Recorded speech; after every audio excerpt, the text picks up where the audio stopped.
Welcome to Enchanted Moments Podcast. I'm Monica. I'm Spencer. And we are glad you're with us today. There is a question we get all the time, and that is why in readings we can talk to people who are your relatives that you believe are your soul.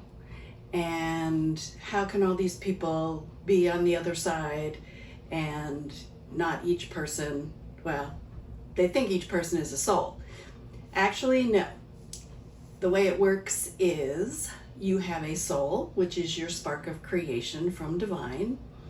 And as you enter into a life, any incarnation, you pick up through 7 different dimensions, 7 different energy bodies, which include your personality, etc. So it's like your causal body, your atmic body, your buddhic body, whatever. Those etheric bodies form your spirit. So when you are born, your soul enters with the first breath, and then when you die, the soul leaves. It does not, however, go to what we call the other side. Okay. So it goes back to the monadic level, which is the level right below creation, divine, whatever we want to call God, goddess, whatever. It's there, and it decides whether it's going to come back and do more work. If it doesn't, it molds back into creative energy. So that would be the end for that particular soul. The spirit body, however, goes to what we call the other side, and it's just another dimension. When people have past or near-death experiences, they talk about going down a tunnel and seeing a white light, and all these loving entities are there for them, and that is true, and it's what we call heaven, the other side. It's a different dimension, and the spirit lives there. There's more than one level to spirit life as well. So once your spirit goes there, it also works on things. So there really is a split between the experiential life of your soul and the spirit, which is still holds your personality, the intellect, the subconscious that you had basically stays there. And so if you need more help, you go to healing centers. If you need to have some additional training, say you didn't do such a great job in this particular life, you can go get additional help. Then you can also move on to higher realms. It's just a progress. It's just a process of going through the spirit realms as well as the physical realm. Yeah, we're here, we do this, then we go to a different dimension and do it differently, but similar. Okay. So I know that sounds ridiculous, but I had a reading years and years and years ago, and I was having nightmares about being in burning building and not being able to get out. And also when my parents tried to put me on a ferry that was going to go all night, back and forth, I screamed when to get on. And nobody could figure this out. Well, it turns out anyway, in this reading, I was my great-great-great-grandmother, her soul, and she was put on a sailboat to come to this country, and they baptized them, gave them their first communion, and gave them confirmations because nobody knew how many of those people would last, okay? And it was probably not a great trip. A lot of people died, got diseases, etc. So that is basically where I had this fear of getting onto a boat to sleep. Not necessarily just because I went out in boats all the time, but it was the idea that you're getting on this big ship and sleep. Anyway, so the other thing is when she married, they lived in Covington on the Licking River, and their house burned down, and they had to throw all their belongings into the river to save them. And so once I knew I no longer had these strange fears. I like cruises. I don't have dreams about dying in fires. But because the soul doesn't stay in one place, I actually got her soul experiences and this physical body. So she's over there in spirit. Her spirit still exists. So if I wanted to talk to her, I could, if she wanted to. I've never had her show up, but there she is. But her soul is not connected to that spiritual body, that etheric body. So sometimes we get these strange experiences which we cannot explain. And we do past life regressions, hypnosis, whatever, to go back to wherever that occurred to get it out of our current experience, because it doesn't really belong to this incarnation. Right. It belonged to some other incarnation. But then in India they have children who kept saying they wanted to go home, and this little girl actually showed them the village she was from. She had been married to this gentleman. She fell off the roof and died, but she had the same scars. She had all the memories of this family. It was very weird. But that's because the soul can have multiple incarnations in different bodies. Reduce, reuse, recycle. Right, absolutely. But it's kind of a difficult concept to think of. You have more than one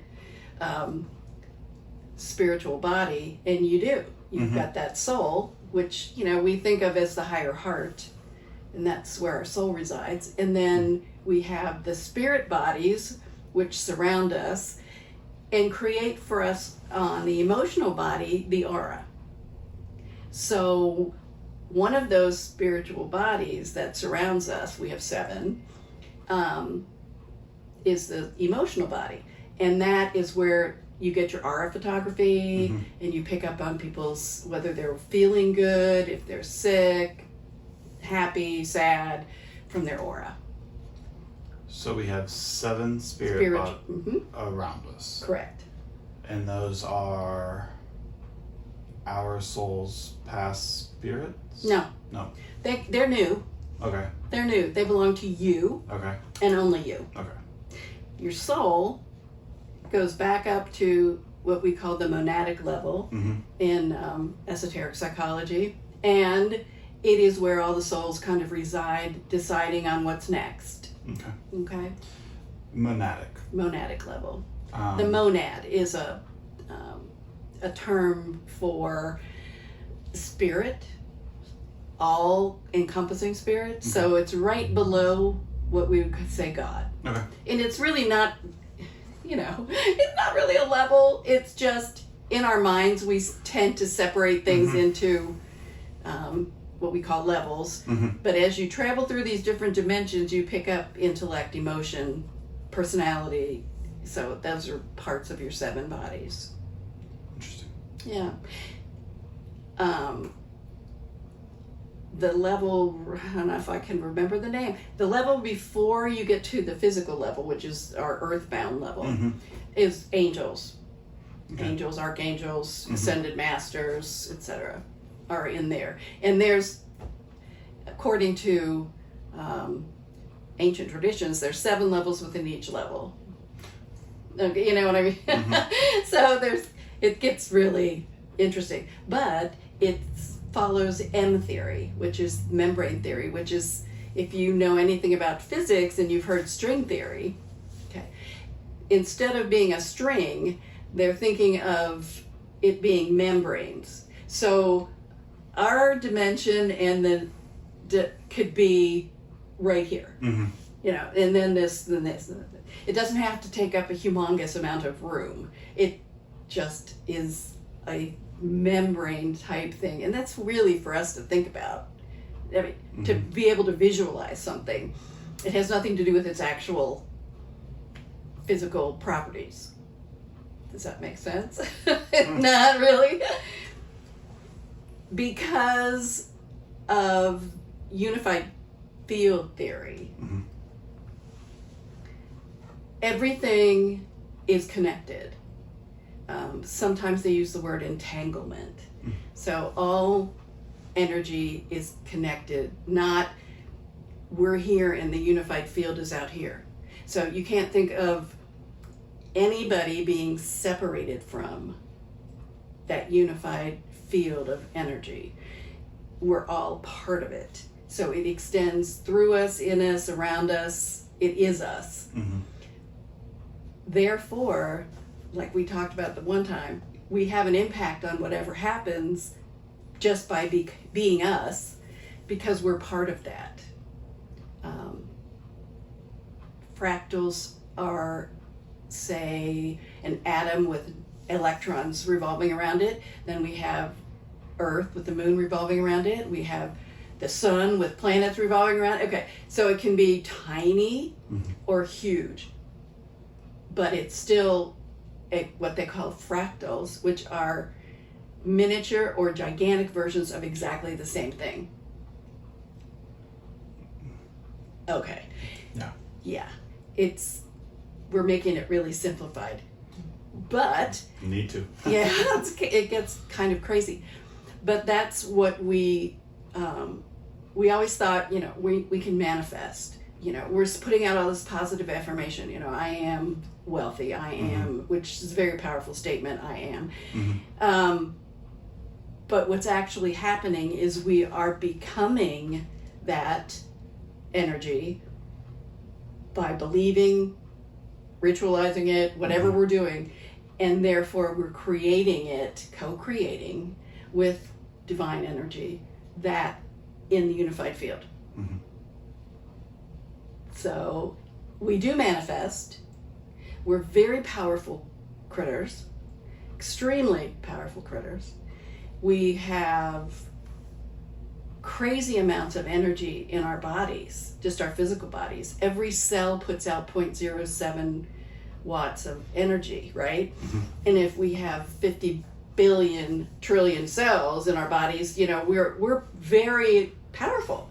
So that is why we can make all these amazing changes in our lives, because we have all that. But it's difficult to imagine that there's no separation between us and the table, us and this crystal. We're all in the same energetic field. Mm-hmm. We're all made up of the exact same energy. It doesn't flow around us or above us or next to us. It flows, we are it. We are it, yeah. Yeah. So that's why it makes it easy to think about changing our reality. And that's the unified field theory? Mm-hmm. Okay. That's the unified field theory. And that is the latest from physics. Not everybody, scientists all have their own opinions. That's the newest opinion. Yeah. Is that. But fractals have been around forever. Mm-hmm. And entanglement is really just the fact that, we all overlap. All our energetic things overlap. So we aren't separated. You and I really aren't separate energetically. We have a physical body, but energetically we are made up of exactly the same thing floating around in this field. Which kind of lends to the idea of empaths, kind of lends to the idea of somebody who is just in a bad mood and it just kind of flows into everybody else. Or... Correct. It does. And it's like when I was talking about the puzzle and changing your piece of the puzzle makes everything else change. Okay? Same thing. Don't see yourself as a separate piece of the puzzle. You are actually part of that puzzle. Mm-hmm. As you change, say, this little crystal, this point changes. This whole crystal changes. Mm-hmm. It can't do anything else. Yeah. It's going to. So this is like all energy. So as each tiny little crystal or big chunk of crystal is modified in some way, everything is modified. It becomes modified. Mm-hmm. There's nothing you can do about that. It's just, that's how energy reacts. Is that, it's a weird concept, but it definitely, explains why we can do some of the things we do. Why are some people more intuitive? Everybody is intuitive, but why does somebody else have an easier connection to the unified field? They work at it, they meditate, they open up to everything. They believe in it. They believe in it. If you are open, anything is possible. I'm gonna fly someday. That is my goal. Yeah. Is to be able to fly. But yeah, it's why it works. It's like Pete Sanders, developer of Free Soul Method, wrote a book called You Are Psychic. And what it does is it explains with science why being psychic is possible. Mm-hmm. It takes all the woo-woo out of it. Well, unified theory, definitely unified field theory, takes the woo-woo out of why we can see things that others don't see, or feel things, make changes. Why is somebody able to manifest more than others? You know, they use their energy to do that. Mm-hmm. You're using your energy whether you like it or not. So the best way is to try to figure out a positive way to use it. And just being positive. Being positive actually adjusts the field. You're modifying the field by being positive, being happy, you know, being great, have gratitude for everything. You know, you're modifying that energy. Yeah. Just by being who you are. So it's a very powerful thought. Yeah. I mean, don't you think it's, you know, you wonder why somebody can bend a spoon with their mind. You know, why doesn't everybody do it? Well, first of all, you don't work at it, and you don't think about it, and I don't have any need to bend a spoon, but, you know, Yeah. people have done it, and you can see them do it. So it's, you know, they're focusing on that occurring, and their power basically is being channeled in that direction. There are people who are healers. Do they, you know, they aren't healing, but they're creating an environment of healing. So that person has the ability to step into the thought process of being healed, or not. It's because we have free will. But they're modifying the energy so that makes it possible for a healing to take place. But you have to accept that, or you cannot accept it, in which case that energy just goes into Mother Earth and into the field and spreads out. So you never lose any of it. But that's a different kind of modification. You know, we think of everything as physically modifying, right? Mm-hmm. It doesn't have to physically change. If you change the energetic field with someone, so you're co-creating that healing with whomever is in need of it, you're doing it together with the healing energy that you're pulling in, like Reiki. Mm-hmm. We bring that energy in. We're not healing that person. We're just bringing in the healing energy to do that, and they have to accept that in order to make that work too. You have to be in a place to be healed. Mm-hmm. So you create that sacred space for that person, but they have to accept it. A lot of people don't have that.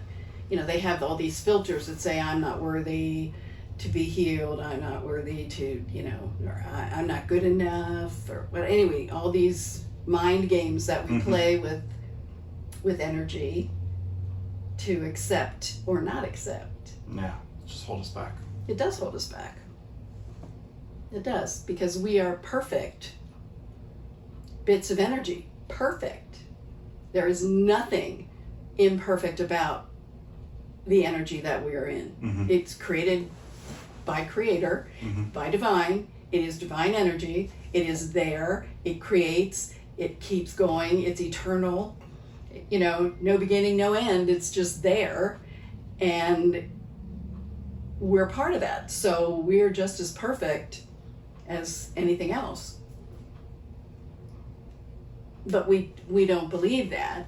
Yeah. You know, and sometimes my knees don't either. Yeah. I was about to say, as I sit here, I'm like, Ache, ache, ache. However, we do have the ability to fix that. And I think part of our life should be spent being educated on how to modify our own physical bodies to be as perfect as the energetic bodies that we have. That would be a better class. Yeah, where should we take that class? I don't know. I think we have to figure it out. But if and when we do, we'll share it. But definitely, we are perfect. That we're just as perfect. I mean, as an angel, as an archangel, as a beautiful flower. I mean, it's all the same. It's just the energy is organized in a different way. So you're the same energy. Yeah, so the unified field theory, I'm the same as the other realms or dimensions, the angels, the Akashic records, Well, that's how come we can see an Akashic record. Because we are in the same field as that information and we go to look at it. We create a visualization in order to do that. We don't need that. Right. Okay, but that's what we put together as a tool so that we can relate to it in a different way. Everybody goes to the Akashic records in a different way. I walked down this lovely marble hallway and there's this giant book, and this book opened to where I need to have that information, right? Other people go through file drawers. What you know. It's what you decide makes sense to you so that it makes it easier to make that energetic transition to that space to get information. And really, we're not going anywhere. But, right, of course. But we create that little visualization in our, whatever we want to call it. It's not trance, but that's how that's how I go to an Akashic record. Yeah. And when you look at the books that write things about Akashic records, you have to figure out how you want to look at those. It's like going to an ascended master retreat. Dimensionally, they are in a separate place, right? To us, it's separate.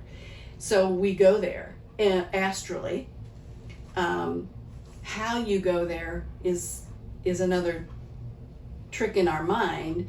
That I go there on an escalator that goes up through the clouds, or I go there in an elevator, or I go there on a swan or a cloud. Whatever, we take our astral trips in ways that make sense to us to do. Maybe you should start flying. I should. I do. However, I've not been able to physically fly. Okay. That's the best part about flying dreams. Yeah. You're zipping along and you're just like looking around and it's really cool. But physically, I haven't been able to achieve that yet. But it's possible. I mean, what's the difference? We're dense energy, but we should be able to change that in order to make other things happen. I mean, saints walk through walls, bilocated. So they were in two places at one time. How did they do that? Well, one has to have been a creation of the other. Other people see it, interact with it, but they're not, they're saying they're in two places at one time. Right? Or they've changed their molecular structure in some way that they can move through other solid matter. I just think it's more advanced. We just aren't there yet. But I think it's possible for everyone. Why not? If one can do it, anybody can do it. Yeah. What makes that individual special? Well, they're able to access those things.